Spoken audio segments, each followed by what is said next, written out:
pour une nouvelle vidéo.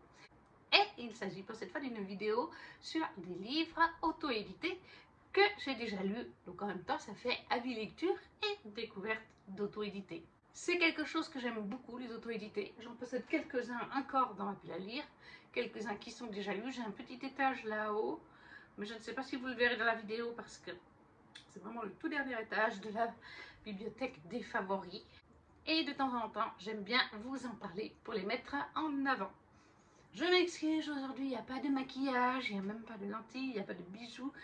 Là, on a dépassé les 27 degrés dans l'appartement. Donc, en fait, le maquillage, ça se verra peut-être à l'écran, je ne sais pas, mais je transpire. Donc, je ne vais pas y mettre du maquillage quand je transpire comme ça sert à rien. Pareil, les bijoux, je colle de partout. Donc, on commence tout de suite cette vidéo d'auto-édité avec le Sirénien de Capucine Sergent, en auto-édité donc. Alors là, moi, c'est la version Amazon que j'ai. Mais vous pouvez sur le site de Capucine, j'imagine, et peut-être même sur Amazon d'ailleurs, trouver la version reliée. Parce que je l'ai vue cette année aux Imaginales, elle y était, et elle avait les reliés avec elle. Donc je pense vraiment, il n'y avait pas de brochet, j'ai vraiment pas vu de brochet. Donc je pense que c'est quand on passe par Amazon en format brochet que c'est, ouais, ça doit être impression sur demande Amazon quoi. Dans le Sirénien, on va être en fait dans l'océan, enfin au niveau des Maoris dans les îles par là-bas. Parce que la première phrase nous dit les Siréniens n'existent que dans les légendes maoris. Donc on est par là-bas. On suit en fait Carly qui est une étudiante et qui plonge incroyablement bien d'ailleurs. Elle est étudiante en biologie maritime, me semble-t-il, quelque chose comme ça, les sciences maritimes, parce que leur maman, elle et son frère, ils vivent tous les trois, il n'y a plus de papa, et leur maman est atteinte d'une maladie où il y a des périodes où ça va beaucoup moins bien que d'autres, et pour l'instant, il n'y a pas de médicaments. Il y a des traitements pour aider, mais c'est vraiment pas miraculeux. Le miracle, le traitement miraculeux n'existe pas. Et Carly est persuadée qu'il y en a un et qu'il se trouve dans l'océan, dans une plante, enfin dans des plantes, et peut-être même dans une plante précise. Et pour ça, il faut aller à certains endroits précis de l'océan en plongée assez profonde. Et donc, c'est pour ça que toute sa vie, Carly a plongé, s'entraîne durement à la plongée. Ça fait un moment que sa maman est malade en plus et qu'elle a choisi scientifique parce qu'elle veut aider les gens malades et qu'elle est persuadée donc que de manière générale l'océan regorge de choses miraculeuses au lieu de tout le temps chercher sur Terre. Un jour, lorsqu'elle est en plongée justement pour cette fameuse plante, elle va avoir un problème de plongée et elle va pratiquement mourir. Elle va par miracle... Ah non, de mémoire, non, en fait il y a une tempête je crois. Non, c'est une tempête, voilà. Mais elle va tomber à l'eau et malgré qu'elle soit une bonne nageuse, elle ne va pas arriver à remonter à la surface, elle va commencer à se noyer. Ça, de toute façon, je me rappelle très bien qu'elle se noie et tout le monde la cherche, etc. parce qu'elle est tombée par-dessus bord dans le bateau. Et du coup, à un moment donné, elle refait surface, elle est vivante. Je crois qu'elle est au bord de l'eau, je ne sais plus où, mais en tout cas, elle n'est plus du tout à l'endroit où elle était à la base. Elle a survécu et elle a l'impression d'avoir des flashbacks d'une personne, d'un homme qui l'aurait secourue. Sauf que quand elle a été trouvée, elle était toute seule. Mais les heures vont passer, les jours vont passer, et elle continue de dire qu'il y avait quelqu'un. Elle va retourner au bord de l'eau. Alors elle a un traumatisme un petit peu, pendant quelques temps aussi au niveau de la plongée et tout ça. Mais elle va retourner et elle va revoir la personne. Et la personne, c'est en fait un Sirénien. Voilà. Nous sommes en fait ici avec des Siréniens. Les Siréniens, ce sont les mâles sirènes. Vous avez les sirènes et vous avez les Siréniens. Et en fait, c'est lui, c'est Eridan qui l'a sauvé de la noyade par la première fois et la deuxième fois il est venu. Et ils vont commencer à discuter. Je ne sais plus pourquoi il se montre exactement, mais il se montre à elle. Oui, je crois que c'est parce que comme elle retourne dans l'eau, il va lui dire « Mais tu cherches à te renoyer, enfin je t'ai sauvé la vie. Pourquoi tu cherches à mourir ?» Un truc dans le genre. Ils vont commencer à parler, parce que bien sûr que pour elle, les sirènes, les siréniens, ça n'existait pas.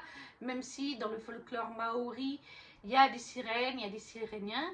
Il y a aussi d'autres créatures maritimes, un peu mythologiques, un peu divinité, parce qu'elle entend des fois des légendes, elle a vécu toute sa vie là, donc elle les entend.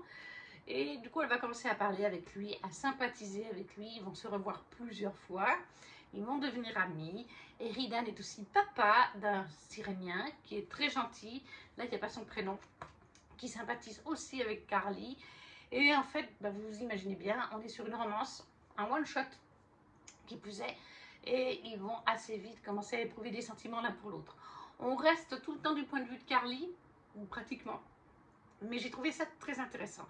Déjà, ce que j'ai trouvé très intéressant, c'est que nous sommes ici avec un sirénien, donc un mâle sirène, et pas avec une sirène comme c'est d'ordinaire, la petite sirène qui tombe amoureuse de l'être humain ou du prince. Enfin, de toute façon, vous allez me dire, l'être humain est un prince, mais voilà, c'est souvent ce cas de figure qu'on a. La sirène qui tombe amoureuse d'un homme humain. Et bien là, c'est le contraire. Déjà, Capucine Sergent, elle casse le code avec ça.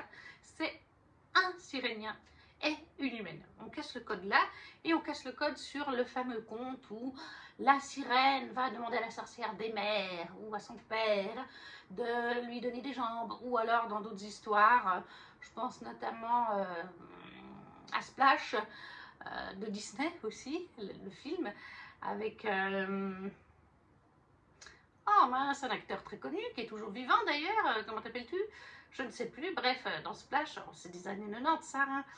Et bien dans Splash, elle peut avoir des jambes, je crois qu'elle a aussi un deal quand même, parce qu'à un moment donné, elle dit à Alan qu'elle a jusqu'à tel moment de la lune pour, ouais, avant de retourner à l'eau.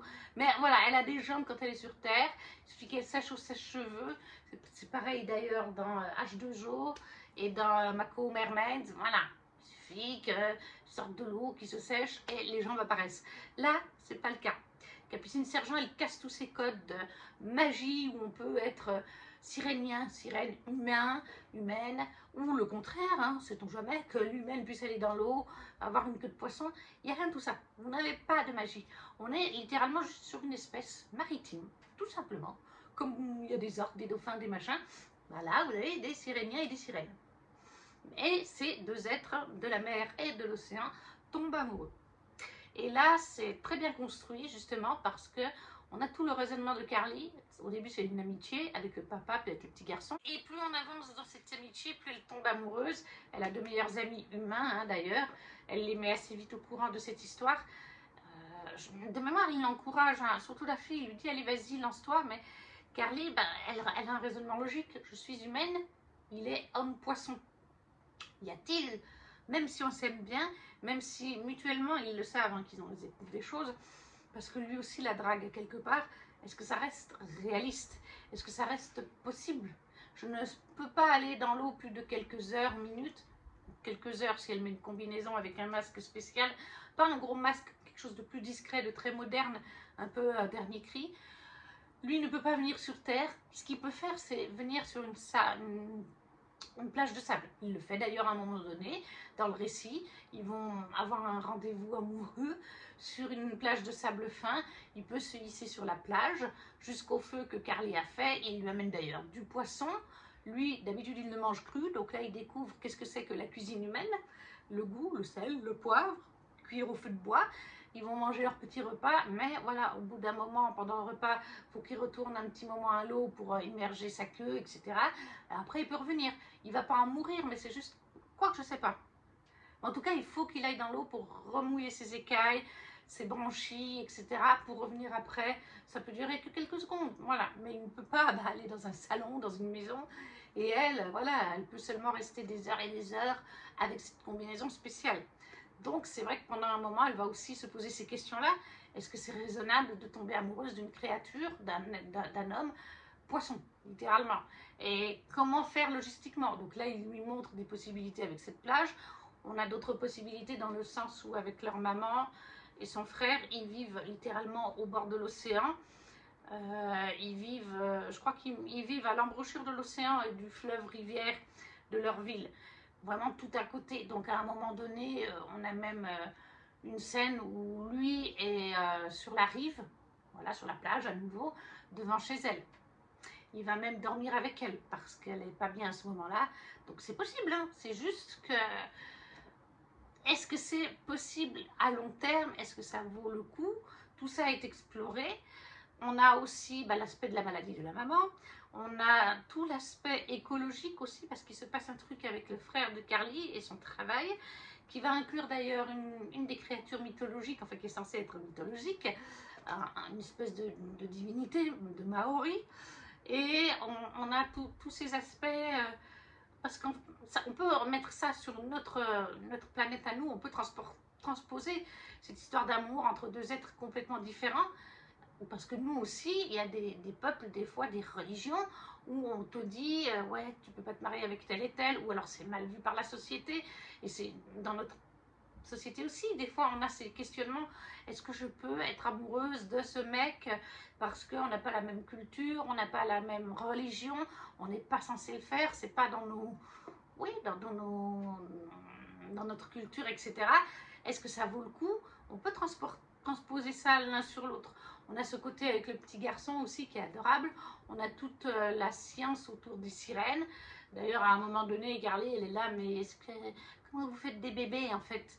Et à ce moment-là, ils ont beaucoup parlé parce que Eridan ne connaît pas non plus beaucoup les êtres humains, il n'avait jamais parlé à une être humaine avant elle, donc ils partent des heures aussi à s'échanger sur leurs deux cultures, leurs deux physionomies, et à un moment donné, ben voilà, comme il lui demande comment ça se passe chez les êtres humains, elle explique, et donc il lui dit, ben, c'est pratiquement pareil chez nous, en fait les attributs sexuels, féminins et masculins sont cachés sous les écailles, et au moment de l'excitation, de l'euphorie, les orifices apparaissent, enfin les écailles se poussent, et c'est tout à fait faisable. Voilà, ça il lui dit, ça ne sera pas un problème.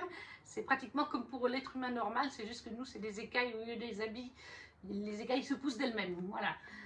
On découvre comment ça fonctionne parce que les sirènes et les siréniens ne vivent pas ensemble, même si les papas, les siréniens vivent dans un coin, les sirènes dans un autre. Ça se retrouve juste à certains moments de l'année pour la reproduction. Enfin, c'est super bien amené. À la base, je lui avais mis 18 sur 20, mais j'ai revu mon jugement en fait. Et je lui ai mis 19 sur 20 parce que vraiment, on a tout le côté mythologie, culturelle, légende maori. On est sur les îles, tout ça, c'est sympa. On a la romance qui est bien construite, qui a des réflexions. C'est pas juste oh, je l'aime, c'est l'homme de ma vie. Non, on se pose les bonnes questions. Il y a l'aspect donc écologique qui est amené à un moment donné, l'aspect science aussi avec la maman malade. Il y a plein d'aspects. J'ai vraiment adoré. Donc le Sirénien de Capucine Sergent en auto-édité. Moi, je vous le recommande. Par contre, ce n'est pas un récit comparé à la petite sirène que je vais vous recommander pour mettre dans les mains d'un enfant de 11 ans. Pendant longtemps dans le roman, je me suis dit oui, Chiara pourra le lire. Chiara, c'est la petite que je garde, qui va avoir 11 ans en octobre. Et finalement, ce n'est pas possible parce qu'il y a quand même le côté explicite sur le fait relation charnelle qui est expliqué à un moment donné et surtout à la fin du roman. Alors, ça dure pas très très longtemps, mais à la fin du roman, Carly et Eridan font l'amour et voilà, c'est pas quelque chose que je vais mettre entre les mains d'une enfant de 11 ans, même si ça reste très correct. C'est pas non plus hyper épicé ni hyper détaillé, mais c'est quand même présent. Même si je sais que Chiara sait comment on fait les bébés depuis déjà 2 ou 3 ans maintenant, ça ne change pas le truc que je vais peut-être pas mettre ça entre les mains d'une enfant de 11 ans avec une scène un petit peu explicite quand même. Mais voilà, c'est vraiment un très bon one-shot. Je peux que vous le conseiller si vous aimez les sirènes, que vous avez envie de casser les codes avec ceux qu'on connaît habituellement. Le Sirénien de Capucine Sergent. En auto-édité, forcément. Après, je vous prends un livre que je crois que j'ai déjà critiqué, mais il y a très longtemps. L'ours et la renarde de R11 d'or. En auto-édité. C'était une campagne Ulule. Regardez-moi la beauté de cet ouvrage. Et il avait un page métallisé rouge. Alors, c'est vrai qu'il se fait un petit peu la malle avec le temps. C'est dommage. Ça, c'est la couverture du tome 1. Du tome 1 ou du tome 2? Parce que c'est une intégrale, vous avez les 2 tomes en fait là. Et de mémoire, vous avez de très belles mises en page aussi à l'intérieur pour les chapitres. J'essaie de vous trouver ça. Voilà, bon, ça c'est pas vraiment pour le chapitre, mais c'est pour les tranches de vie, parce qu'on fonctionne par tranches de vie dans ce roman. Et vous avez des illustrations couleurs à l'intérieur. Vous en avez plusieurs. Et à la fin, vous en avez aussi quelques-unes. Voilà. Vous avez Picta avec ses tenues. Dans l'ours et la renarde, c'est une intégrale de tomes en fait. Je crois que depuis, il y a une petite nouvelle qui est sortie sur Amazon, il faudra que j'aille la lire. Mais dans cette intégrale, l'ours et la renarde, on suit, en fait, on est avec des animaux anthropomorphes, c'est-à-dire des animaux qui nous ressemblent. Vous avez vu, Picta, elle s'habille comme nous, c'est une renarde. Elle tient sur 2 pattes, elle s'habille comme nous. L'ours aussi, hein, je crois qu'il a juste un bas de pantalon, quelque chose comme ça. Mais ce sont des animaux qui vivent comme nous, d'où qu'on appelle ça de l'anthropomorphisme. Et en fait, on est avec des ours et des renardes. Les ours, ils vivent entre eux, dans différents lieux. Il y a c'est des esclaves en fait, les ours. Littéralement, c'est ça. C'est des esclaves des renardes. Ils vivent dans des camps, dans des endroits. À eux, il y a plusieurs endroits. Il y en a un, c'est de là où vient Ouros. Orok. Orok, lui, il est dans un endroit où les ours creusent la mine ou la terre, dans les profondeurs de la terre, en fait. Ils vont, je ne sais plus si c'est pour chercher du charbon ou un minerai pour les renardes, du coup, c'est même pas forcément pour eux. Ils vont des fois dans des endroits vraiment tout petits, d'ailleurs certains d'entre eux meurent dans ces endroits tout petits, comme à l'époque, eh bien certains esclaves, ça arrivait sur notre planète, hein, ce genre de mines, etc. Et en fait, de temps en temps, un ours, c'est toujours des mâles dans ces endroits, il y en a un, c'est donc mine de charbon, je crois que c'est charbon pour Orok. Il y en a d'autres, c'est un endroit aquatique au bord de la rivière, etc. pour donner l'eau aux renardes. Il y en a un autre, c'est le bois dans la forêt. Bref, il y a plusieurs endroits où il y a les ours, mais ils travaillent en esclavage à quelque part pour les renardes. Et parfois, dans chacun de ces endroits, un ours n'est pas formé comme les autres à se salir, etc., mais à avoir un beau pelage, à être bien nourri, à avoir des belles dents propres, etc. Parce que une fois par an, les ours qui ont été formés de ce genre-là vont devant la maison des renardes. Mais la maison des renardes, elle fait, je crois, 100 étages ou quelque chose comme ça. L'arbre est immense, aucune comparaison humaine possible, parce qu'en plus d'être super haut, cet arbre, les étages sont hyper longs, ça fait des centaines et des centaines de mètres par étage. Il y a plein d'appartements dans cet arbre. Vous avez une école, vous avez un sauna, un hammam, vous avez une salle de spectacle, enfin vous avez tout, hein. Et en fait, ils vont devant cet arbre, ils sont amenés par des supérieurs ours, hein, et ils doivent attendre qu'une renarde, en général une maman et sa fille, les achètent, littéralement, pour devenir leur esclave dans la maison. C'est pour ça qu'ils sont tout beaux, tous affrétés depuis qu'ils sont petits. Ils savent aussi lire et écrire, du coup, ce qui n'est pas le cas de Orok et les autres, parce que ça doit être des ours instruits, bien élevés, éduqués pour leur renarde. Et en fait, Orok, lui, normalement, c'est juste un ours de chantier, de mine, etc. Mais son petit frère, enfin son frère, a été choisi et il décide qu'il veut aller avec lui. On ne le retient pas, on lui dit, bah tu peux essayer d'aller te faire vendre, hein. C'est juste qu'on a des doutes que la moindre renarde veuille de toi, parce que les renardes, c'est des dames coquettes, vous avez vu, elles sont très bien habillées, elles sont toutes blanches, là où les ours sont noirs, par exemple. Et en fait, eh bien, bah, malgré tout, il va être adopté. Enfin, adopté, c'est pas vraiment un. Il va être acheté par une renarde et sa petite. C'est la petite qui va trouver Rook. C'est une toute petite renarde comparée à d'autres. Et en plus, elle a un problème. Elle a une claudication. Donc, elle boite. Elle va lui grimper dessus. Elle va se mettre à lui parler. Et quand sa maman va la retrouver, elle va lui dire « C'est lui, maman. C'est l'ours que je veux. » Ça fonctionne comme ça. Voilà, c'est un marché d'esclaves. Vous l'avez bien compris. En fait, les mamans renardes viennent avec leurs petites quand elles sont en âge, entre autres, d'aller à l'école. Et l'ours qu'elles achètent, c'est pour leurs filles. Il va les amener à l'école, comme ça sur la route, il les protège, il s'assure qu'elles n'aient pas d'accident. C'est pourtant dans la maison, hein, mais il s'assure qu'elles n'aient pas d'accident. Il aide à la préparation des repas de la famille. Pendant que sa renarde est à l'école, lui, il va aller dans les quartiers des esclaves. Ils doivent vider les pots de chambre, etc. Laver le sol, bref, de vrais esclaves. Là où les petites renardes et leur maman sont bien sûr coquettes, supérieures et tout ce qu'on veut. Mais par contre, on va voir les nuances. On a plusieurs types de relations esclaves et maîtres. Et Picta et même sa maman sont des maîtres plus évolués, plus courtois. Même la maman de Picta s'attache à Orok au fil du récit.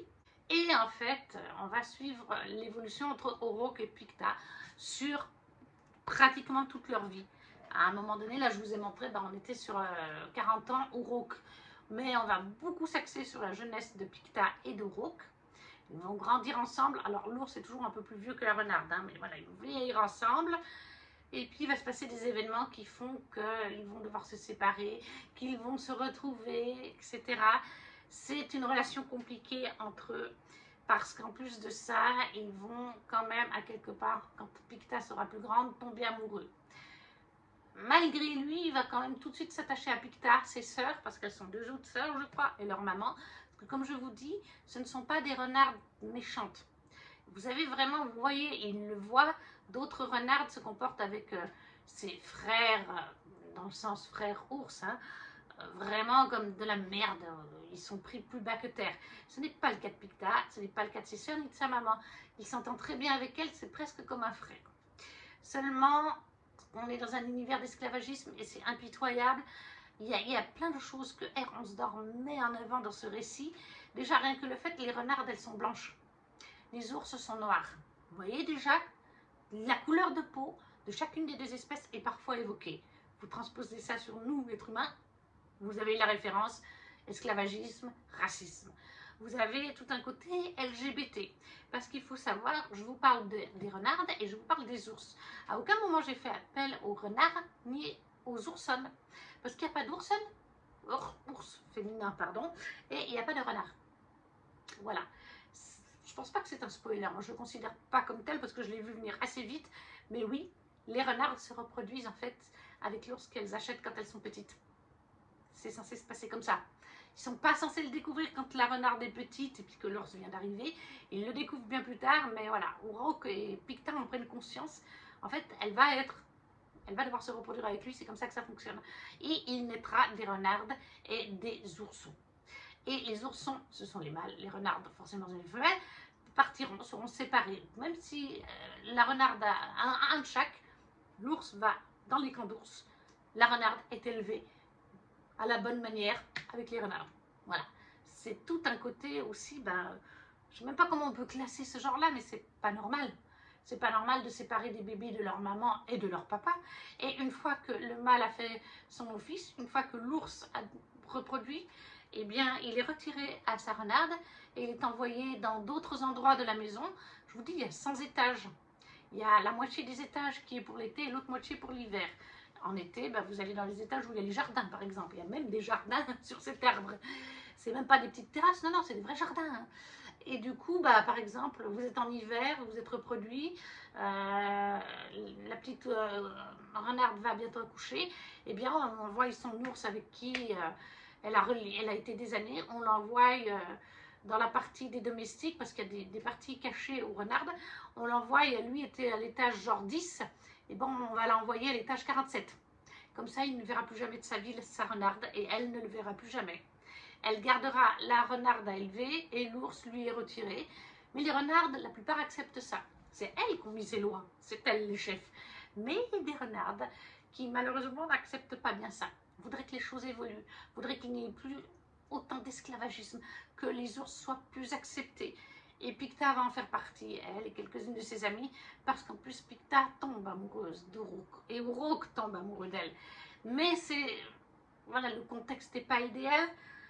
Il va se passer plein de choses et comme on s'en doute, en plus de ça, comme ils sont chacun séparés dans un coin, qu'une fois l'ours ayant fait son office, c'est terminé, eh bien en fait, on a une notion LGBT pour les ours qui, eux, restent dans les mines, restent au bord de l'eau pour fournir l'eau et tout ça. Déjà, eux, ils ont des relations entre eux parce que sinon, la vie est déjà merdique, alors s'ils peuvent même pas. Donc on a LGBT MM du côté des ours et on a du FF du côté de certaines renardes. Parce que pourquoi se priver d'amour? Voilà, tu fais ton office, après tu dégages, et ça veut dire qu'aucun des deux ne peut avoir de sentiments pour d'autres. Mais entre deux, voilà, des fois, l'ours et la renarde peuvent tomber amoureux. C'est le cas de Picta et Uruk, mais leur relation est compliquée parce qu'Uruk a beaucoup de colère en lui. Quand il découvre toutes ces choses, quand il arrive à la maison, parce qu'il les comprend, c'est de l'esclavagisme sur toute la ligne. Eux, dans les mines, certains de ses frères qui meurent lors de l'extraction du minaret pour les renards, même pas pour eux.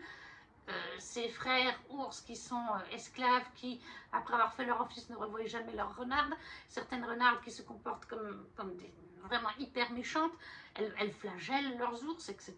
C'est pas le cas de Picta et sa maman. Comme je vous dis, je crois qu'une fois, elle va devoir le faire parce que bon, Uruk a un tempérament un petit peu trop de feu. Et puis à côté de ça, oui, il tombe amoureux de Picta. Picta, qui, comme je vous ai dit, est une oursonne qui souffre parce que elle est née comme ça, avec, elle boite. Elle a une patte folle et elle se fait énormément harceler à l'école par ça. Il y a vraiment des moments pas faciles de harcèlement scolaire aussi. Et Uruk aussi, ça le fait péter les plombs quand il découvre ça parce qu'il l'apprécie, sa petite Picta. Donc vous avez du racisme, vous avez de l'homophobie, il y en a un petit peu, mais surtout du racisme, du harcèlement scolaire, beaucoup.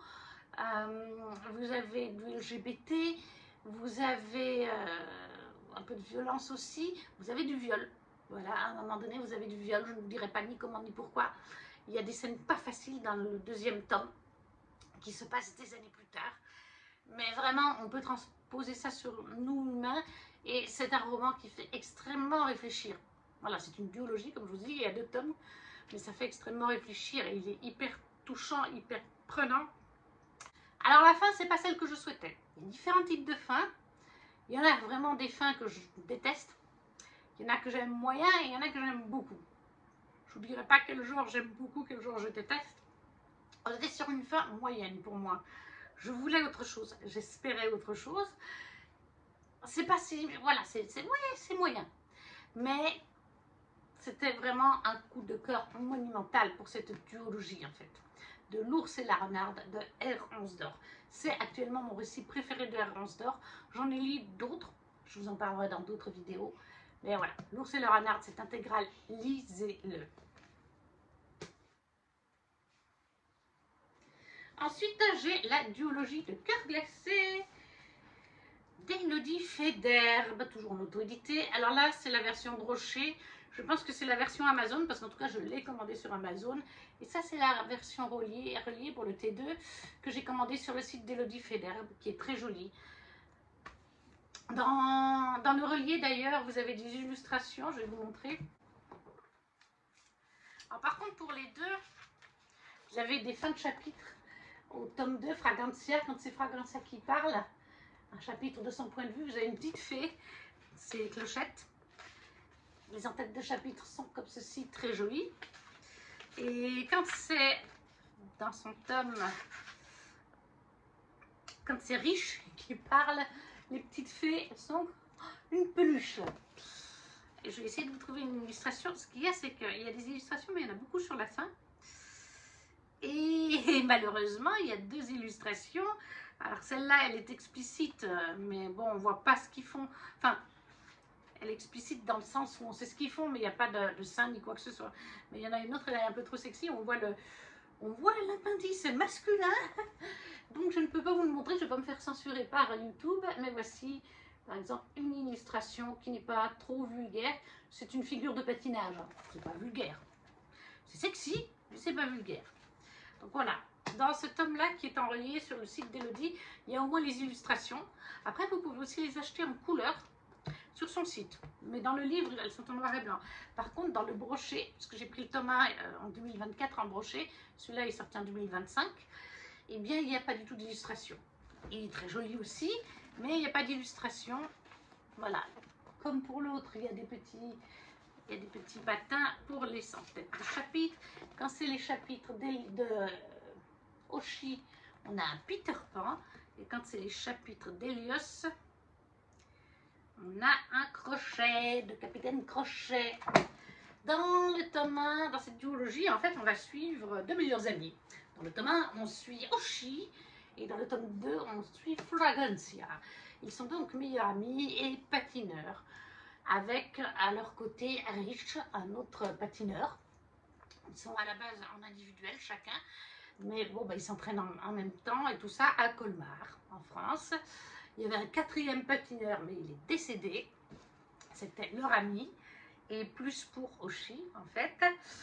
Et depuis que ce patineur est décédé, dans certaines circonstances que je vous garde pour vous, Oshi ne patine plus. En fait, c'est-à-dire que je crois qu'il a continué à patiner, mais il a voulu inclure une figurine hyper complexe qu'un seul patineur artistique fait.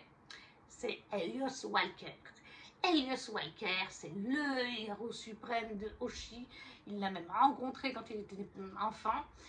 Helios a gagné des prix, Helios a gagné des Jeux Olympiques, jusqu'au jour où Helios a été déchu de son trophée olympique, le dernier gagné, parce qu'il a été contrôlé positif au dopage. Et il a toujours clamé que le test était faussé ou qu'il avait été drogué à son insu parce qu'il ne se drogue pas. C'est ce qu'il clame. D'ailleurs, Oshi le croit. Voilà, mais c'est son modèle, etc. Et il veut faire cette figure suite au décès de cet ami qui était plus qu'un ami pour Oshi. Et il n'y arrive pas. Et tant et si bien qu'entre le décès de son love interest et cette figure qui ne passe pas, Oshi a arrêté de patiner. Alors qu'Oshi est un des espoirs de la France pour les futures années, pour les Jeux Olympiques à venir dans le futur. Fragancia et Rich ont du potentiel, eux aussi, mais moins qu'Oshi. Et du coup, la fédération, alors je ne sais pas si c'est la fédération française ou la fédération tout court de patinage, décide d'envoyer Helios aux 3 jeunes et surtout pour Oshi. Ils disent bien la priorité, c'est l'asiatique. Oui, parce qu'Oshi est asiatique d'origine. Enfin, sa maman était asiatique, ou son papa. Un des deux est d'origine asiatique et l'autre française. Et voilà, pour eux, ils lui disent, voilà, nous, on veut vraiment, c'est Oshi qu'on veut. Remotive-le, tu fais ce que tu veux. Les 2 autres, s'ils donnent bien, tant mieux. Mais s'ils ne donnent pas assez bien, tant pis. Priorité, Oshi. Et bien sûr que dans le tome 1, il va y avoir une romance entre Oshi et Helios, puisque Oshi est complètement gay. Mais Helios, lui, s'est caché, il l'a toujours caché. Personne ne le sait, sauf son ex-femme. Helios est bisexuel. Voilà. Mais il l'a toujours caché parce que, comme dans beaucoup de milieux de sport, l'homosexualité, la bisexualité est mal vue par les fédérations de patinage, etc. Bien entendu. Donc Helios l'a caché pendant longtemps, mais sa femme le sait. Voilà. Même quand ils étaient mariés, il allait voir ailleurs discrètement des prostituées masculins, etc. C'est juste que, voilà, il l'a gardé secret jusqu'à maintenant.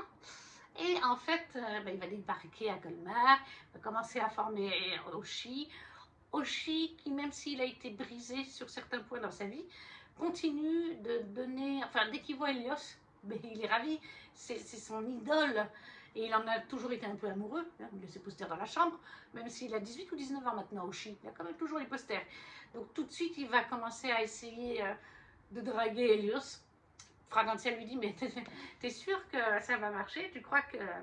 Voilà, il était marié, il est même papa, Helios, donc...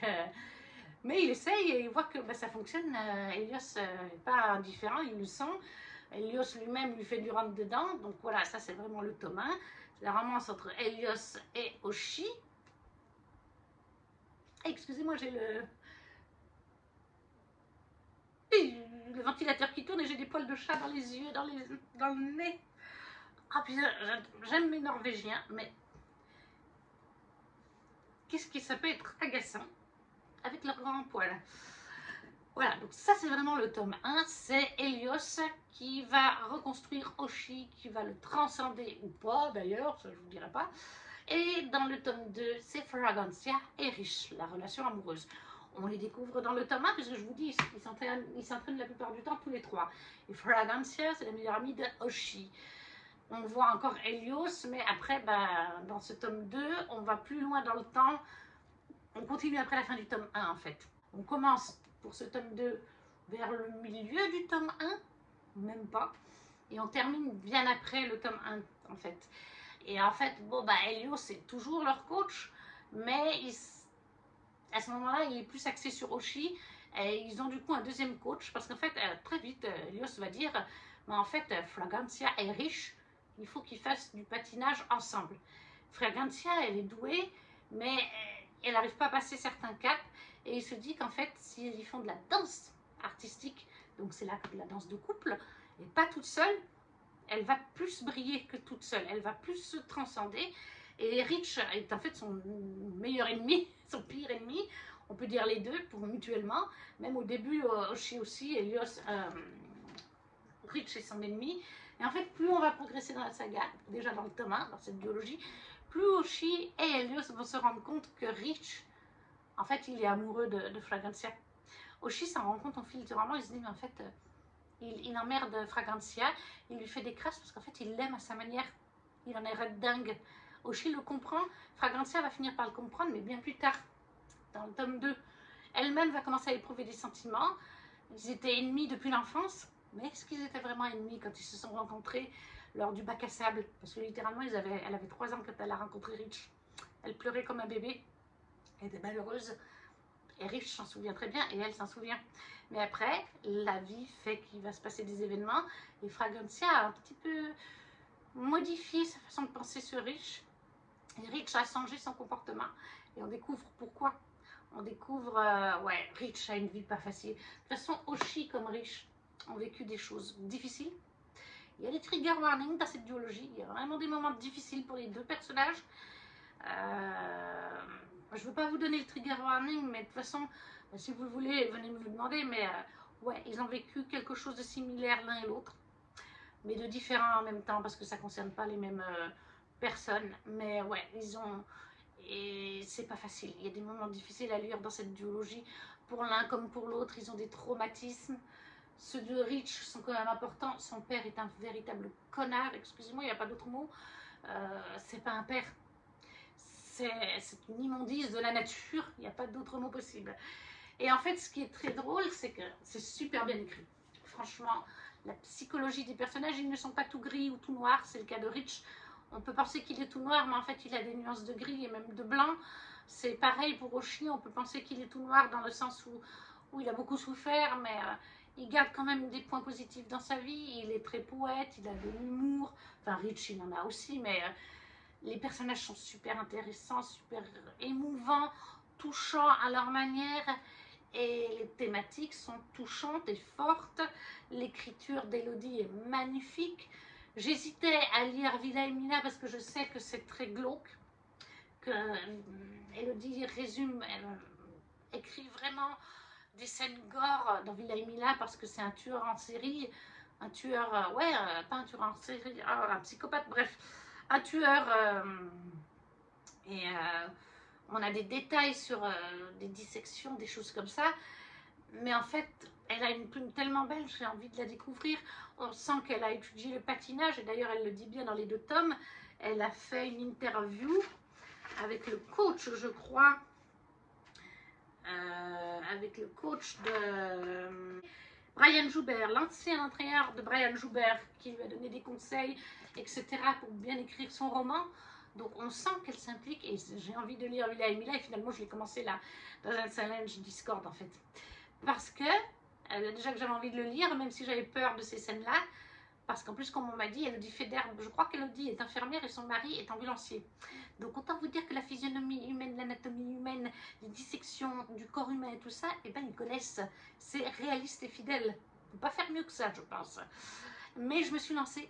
Pourquoi? Parce que dans la biologie, on vous explique que Helios Walker, qui est anglais, donc le champion olympique, eh bien, est son cousin, c'est le héros de Eat Me, Drink Me, d'Elodie Federbe, et le cousin de Eat Me, Drink Me est le descendant direct de Jacobson, de Villa et Mila, de Dorian Jacobson, personnage principal de Dorian et de Villa et Mila, et qu'en fait, et ben, du coup, Helios, qui est le cousin de Mads, et ben, est forcément relié, et c'est un ancêtre de Jacobson. D'ailleurs, il est très sanguinaire comme son ancêtre Jacobson. Il le dit bien. Il a déjà fini plusieurs fois en prison pour des bagarres, etc. parce qu'il a le sang des Jacobson. Et dans le tome 2, Fragrantia est en fait accro à tout ce qui est tueur en série, etc. Elle adore regarder des reportages et tout ça. Et son tueur en série préféré, c'est Dorian Jacobson.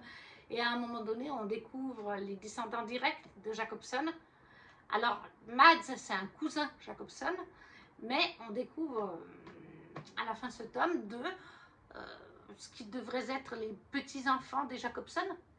Mais il y a des phrases très intrigantes de Vanessa. Et en plus, Frag, qui connaît bien Jacobson et sa femme, puisqu'elle a étudié le dossier, si on peut dire ça, elle dit qu'ils sont identiques. Trait pour trait, aux photos, aux dessins de l'époque, ils sont identiques. Comme si c'était des clones ou des sosies. Et ça m'interpelle. Je me demande si Elodie Federbe n'est pas partie sur, soit c'est sur du vampirisme finalement avec Villa et Mila, soit de la réincarnation. au vu des propos de Vanessa et au vu du physique identique qu'ils ont, mais identique, tout est pareil, je pense que c'est les originaux. Pourquoi, comment? Mais voilà, du coup, ça m'intrigue et j'ai envie de savoir. Donc, mais ça, c'est la duologie de Villa... pas de Villa Mila, du coup, de Cœur Glacé. D'ailleurs, celui-là, je vais le racheter parce qu'il est en brochet. Et dans la version brochée, je vous ai dit, il n'y a pas d'illustration. Donc, je vais le racheter à un moment donné pour pouvoir avoir les deux en relié parce qu'ils sont magnifiques. Ensuite, je vous ai mis Le Chant des Voiles de Tif en auto-édité campagne Ulule. Aussi un magnifique ouvrage avec un très beau jaspage. Tout a été fait par Tif sur ce relié. En même temps, Tif est illustratrice. Je vous le présente pourquoi. Le cas du Chant des Voiles est très particulier, puisqu'à la base, il y a très longtemps, Tif a commencé à publier ce roman sur Skyblog. Je ne sais plus qui en parlait encore la semaine passée dans sa vidéo, je crois que c'est Madame Errance, en disant qu'elle suivait à l'époque où c'était écrit sur Skyblog, donc il y a une quinzaine d'années environ. Après, je crois qu'elle a publié un petit peu sur Wattpad. Et puis finalement, elle a décidé de le sortir en campagne Ulule en 2023. Oui, la campagne Ulule a eu lieu en 2023 puisqu'il est sorti début 2024 en relié. À la base, ça ne devait être qu'en campagne Ulule. Parce qu'en plus, elle l'avait soumis il y a quelques années à des maisons d'édition, je crois, qu'il avait refusé, il me semble. Mais par contre, elle l'avait fait lire, ou alors elle l'avait fait lire, ça je sais qu'elle l'avait fait lire à certaines personnes de certaines maisons d'édition qui lui avaient dit « mais il a du potentiel, persévère ». C'est pour ça qu'elle a décidé de le sortir en auto-édité. On a suivi le projet sur des mois et des mois, réécriture, refonte de la couverture, création des goodies et tout ça. Alors, elle ne les montrait pas forcément tous, hein, les goodies, pour nous garder du mystère pour la campagne Ulule, mais on a pu suivre ça sur des mois. Et lors de la campagne Ulule, quelques jours avant, ou juste au début de la campagne Ulule, moi je crois que c'est juste avant, elle a annoncé que finalement, Le Chant des Voiles ne serait pas qu'en campagne Ulule et donc en auto-édité, mais aussi en maison d'édition. C'est Plume Blanche qui a acheté les droits pour le brochet. Voilà, mais juste avant la campagne, elle l'a précisé, et c'était bien marqué pendant la campagne, sur l'encart, tout ça, la page Ulule, qu'il sortirait aussi en brochet chez Plume Blanche, avec une autre couverture, pour pas que ce soit la même, qui reste exclusive ou pas. Non, elle n'est pas exclusive à la version... non, mais c'est une autre couverture pour le brochet. Bien sûr qu'il n'y aura pas de jaspage. Je ne sais plus s'il y a les illustrations, parce que chaque en-tête de chapitre a un bateau, et ça change en fait au fil du récit. Vous n'avez pas le même bateau, et il avance. Quand vous allez de chapitre en chapitre, il avance. Vous voyez là par exemple, c'est pas le même bateau, il est beaucoup plus loin. Plus vous avancez dans les chapitres, plus il sera prêt. C'est super bien pensé. Alors ça, je pense qu'il y a dans le brochet. Je ne sais pas si dans le brochet, par contre, il y a les illustrations. Ça, je ne sais pas. Dans le poche, je sais qu'elles y sont. Laquelle je peux vous montrer d'illustration. Ah, peut-être pas celle-là parce que ça spoil un peu. J'essaye de vous trouver une illustration. Il y en a plusieurs en noir et blanc. Je sais qu'elles y sont dans le poche, comme je vous dis. Par contre, je ne sais pas si elles y sont dans le brochet. Mais voilà, c'est vrai qu'au début, ça devrait être uniquement sur Ulule. Et après, bon, Plume Blanche a décidé, lui a proposé, Tif a accepté. Mais nous étions prévenus. Moi, je trouve ça bien pour Tif que ce soit finalement auto-édité et en maison d'édition. Et là, ça vient de sortir chez Michel Lafon aussi en poche. Donc, il a eu une belle vie. Mais là, moi, je vous présente l'édition exclusive auto-éditée campagne Ulule. C'est pour ça que je le considère quand même. C'est un cas spécial puisqu'il a les deux formats, auto-édité, maison d'édition. Moi, j'ai participé à la campagne Ulule et je l'ai donc eu en relié collector qui n'est plus disponible. Elle en avait gardé un petit stock. La campagne Ulule, je crois qu'en 2 minutes, c'était 100%. Je ne sais plus combien de pourcents affectifs, 1600, 1700%. Je crois qu'elle avait plus de 1000 livres à dédicacer ou 1500. Je ne sais plus, enfin pas à dédicacer, mais à préparer les packs.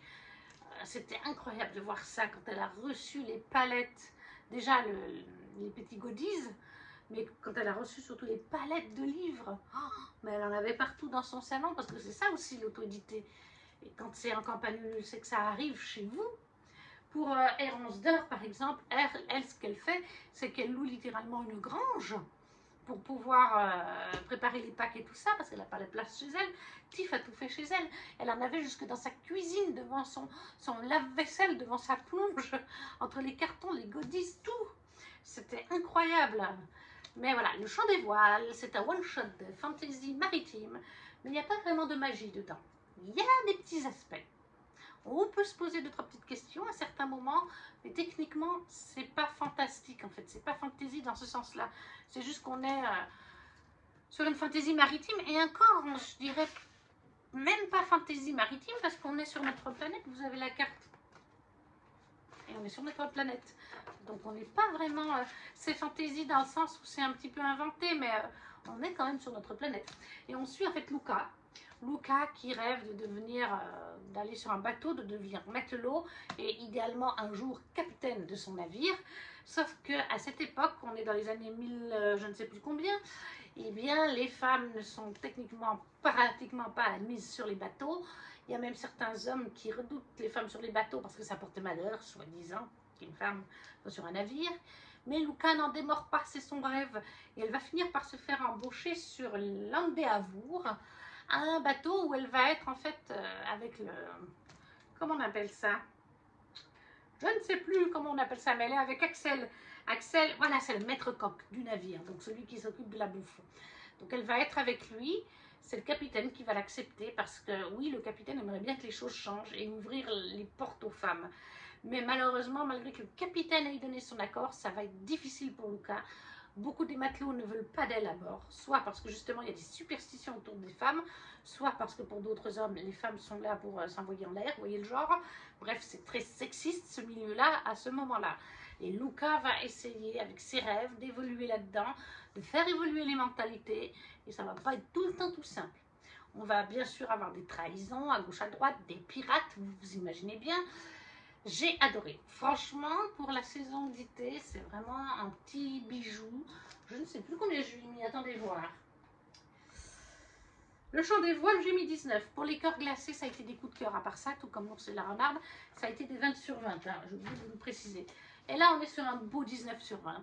En plus, Tiff a quand même mis de la romance. Alors, Tiff met de la romance un petit peu dans ses romans. C'était le cas dans Alunia, paru en maison d'édition. La duologie d'Alunia, il y a quand même un peu de romance. Mais ça ne domine pas ses livres. C'est important pour elle que ces livres ne soient pas juste pointés du doigt comme de la romance, parce que c'est loin d'être le cas. Même si là, la romance prend peut-être un tout petit peu plus de place que dans Alunia. Et surtout, dans ses romans, Tiff ne met pas de scènes de sexe explicite. Il n'y en a pas. S'il n'aimait pas ça, voilà. La romance ne sera jamais prioritaire sur ses romans, en tout cas jusqu'à maintenant, et il n'y a pas de scène de sexe explicite parce qu'elle n'y tient pas. Elle veut que ça reste abordable pour un large public. Donc si vous n'êtes pas trop romance, vous n'êtes pas sur une romantécie, vraiment.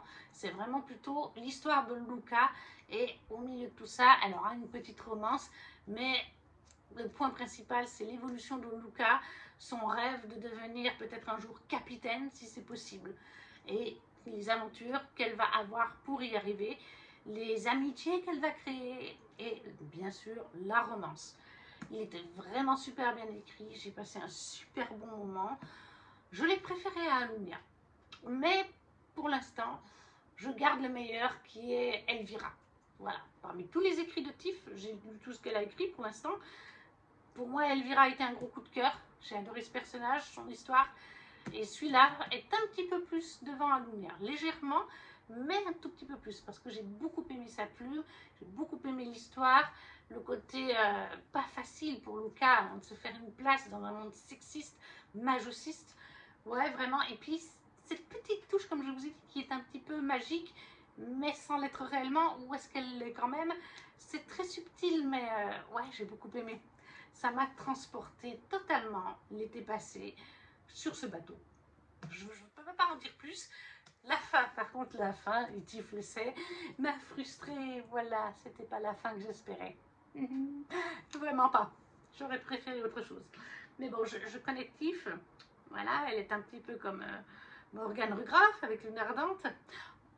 Morgane est pire, mais voilà, c'est le genre d'autrice un peu sadique, moi j'appelle ça comme ça.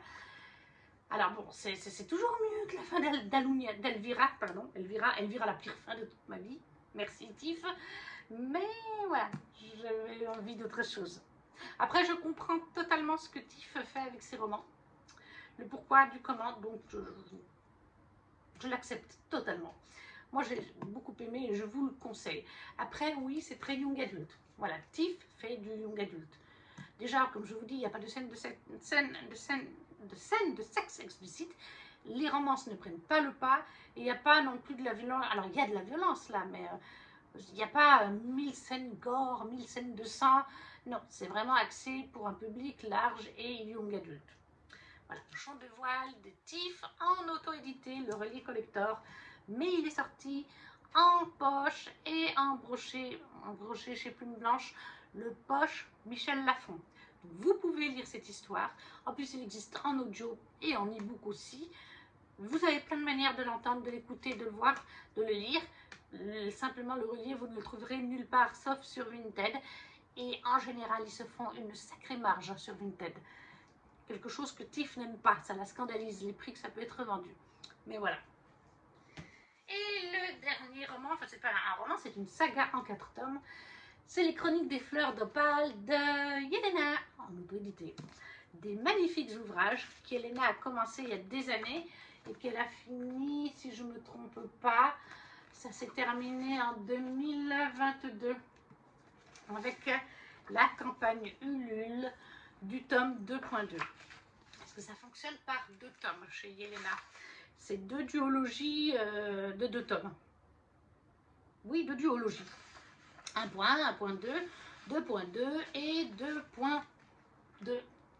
2.1 et 2.2, pardon.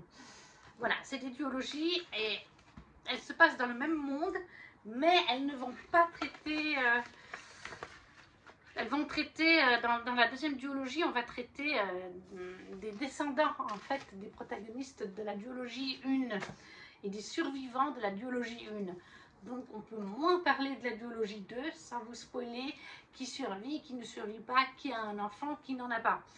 Voilà, mais dans la chronique des fleurs d'opale de Yelena, on est dans un royaume inventé de fantasy.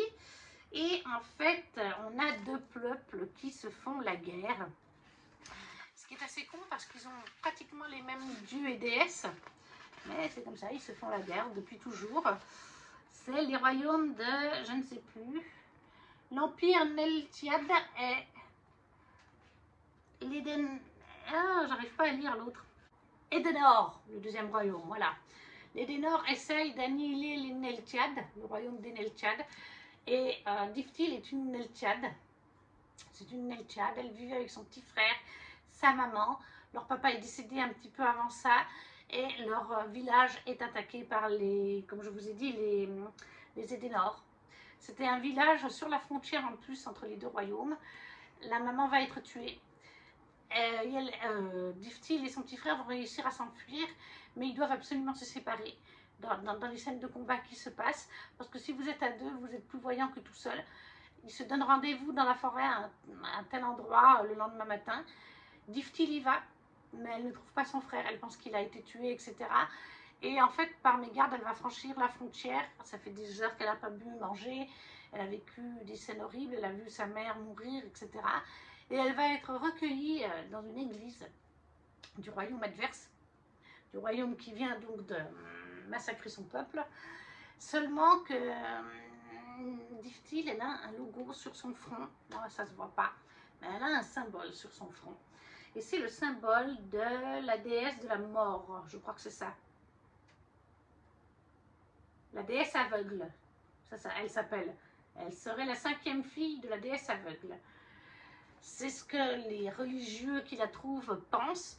Ils la cachent parce qu'il ne faut pas qu'on voie ce symbole sur son front. Mais voilà, eux, c'est des religieux et les 2 royaumes ont les mêmes dieux en plus. C'est ça, hein, qui est assez ironique quand même. Hein. Et en fait, du coup, elle va grandir dans ce lieu de religion, cachée de tous. Elle aura juste un ami astrian, humain. Et en fait, à un moment donné, son frère va redébarquer. C'est Saïd.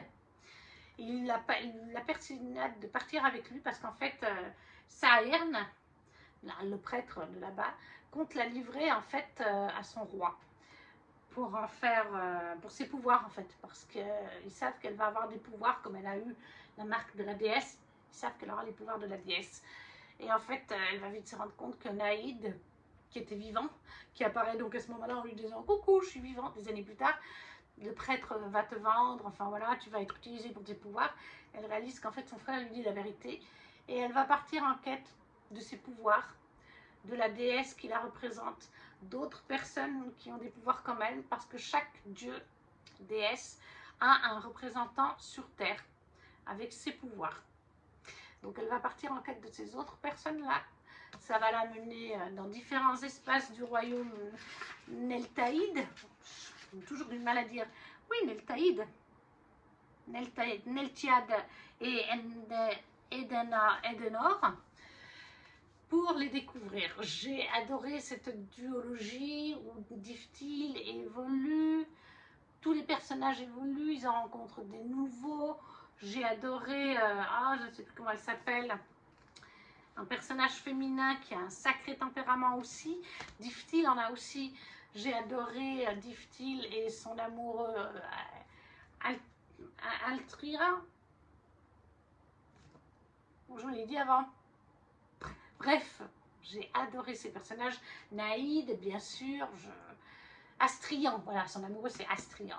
Je les aime tous, ces personnages, ils sont tous attachants et ils vont créer un espèce de groupe éclaireux, varié, avec chacun un tempérament bien à lui, mais en même temps, ben, ils s'apprécient les uns les autres, ils vont se protéger les uns les autres au fil de cette duologie. J'ai adoré le côté dieu, mythique, j'ai adoré les espèces de prophéties qu'il peut y avoir autour. La fin de la duologie me fait pleurer les larmes de mon corps, je ne vous dirai pas pourquoi, mais oui, c'était très émouvant. J'ai vraiment adoré cette duologie et j'ai adoré la deuxième duologie qui, comme je vous l'ai dit, et des années plus tard, sont avec les enfants des survivants, ou avec les survivants tout court d'ailleurs, mais je ne peux pas vous en dire plus. Ces jeunes gens vont aussi avoir leur propre quête dans différents royaumes, comme ça a été le cas de leurs différents parents. Et c'est tout aussi bon. On est autant sur un côté, lien d'amitié, lien de famille et lien du cœur en fait, que ce soit famille de cœur ou famille de sang. Et c'est pareil dans la deuxième duologie. Il y a tout un côté mythologique aussi avec les dieux et tout ça. J'ai adoré la fin du tome 2.2, ce qui est suggéré par Yelena et par ceux qui ont survécu à tout ça. Là aussi, je reste très vague. Alors, avec Yelena, il faut aussi s'attendre des fois à des décès. Hein. Ça peut venir des fois du comme ci, comme ça, pouf, d'un seul coup. Voilà, c'est Yelena, c'est auteur, sadique, puissance 1000. Mais elle l'assume. Hein. Je crois que ça la fait rire quand elle tue un personnage, puis qu'elle voit les réactions d'ailleurs. Ben, j'ai adoré. J'ai adoré la plume de Yelena dans cette quadrologie au final. C'est une plume d'époque. Yelena n'a pas écrit ce roman comme on écrit la plupart des fantasy de nos jours. Et elle s'est vraiment immergée dans une plume d'époque qui correspond à l'époque du récit. Genre un côté, je sais pas moi, médiéval ou quelque chose comme ça dans le nôtre. Vous voyez ?